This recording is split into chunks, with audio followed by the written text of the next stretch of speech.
Soldiers do one of the hardest jobs in the world. A bad day at the office could be your last day at the office. And 9 times out of 10, it's not mail that's incoming. It's why soldiers the world over rely on their body armor. During World War II, a new type of bulletproof jacket hit the battlefield, the flak vest. Flaks combined ballistic nylon and hard steel plates. They were too heavy to be issued to mobile infantry troops.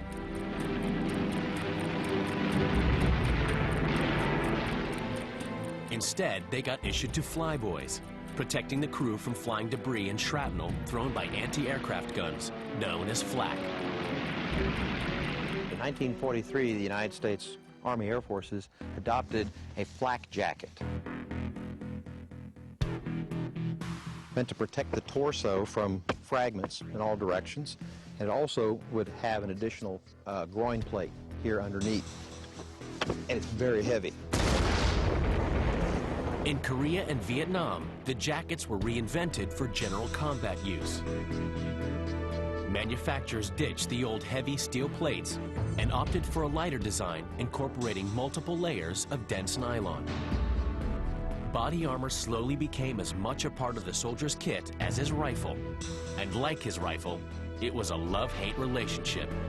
It was heavy, it was hot, and the temperature could go to 120 in the sun. But when the temperature got down to about 40 degrees, and it would up in the mountains, you could wrap up in the thing and keep warm. Not that soldiers in Vietnam needed heat.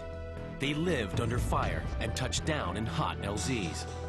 Tested to the limit, they soon found out how far they could trust their armor. A flak vest is good for fragmentation, like out of a hand grenade. But it is not good for being shot. It's not a bulletproof vest. Flak vests weren't enough. Soldiers were dying. A revolution was needed, and in the 1960s, it happened. Lightweight, ultra-tough, bullet-stopping Kevlar.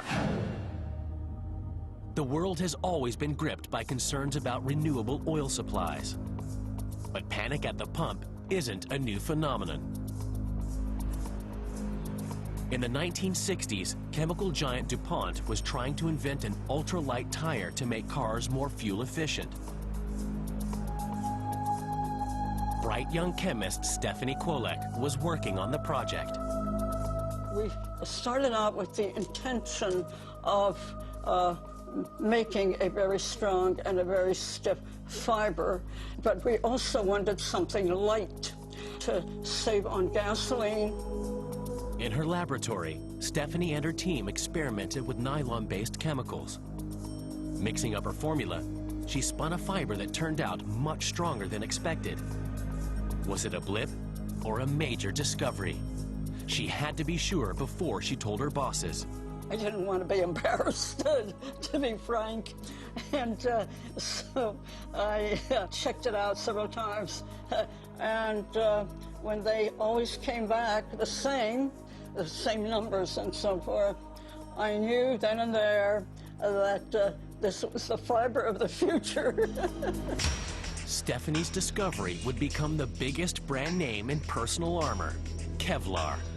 A fiber with a strength-to-weight ratio 5 times greater than steel.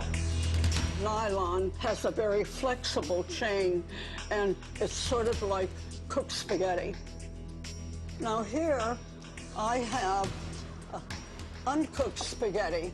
This is what Kevlar might look like, or like logs that float down a river. In order for you to get more logs into that stream, they have to line up parallel to each other. And this is the identifying mark of rod-like polymers like Kevlar. Very strong and very stiff. The combined strength and flexibility of the new fiber gave it several applications. But the most obvious was body armor.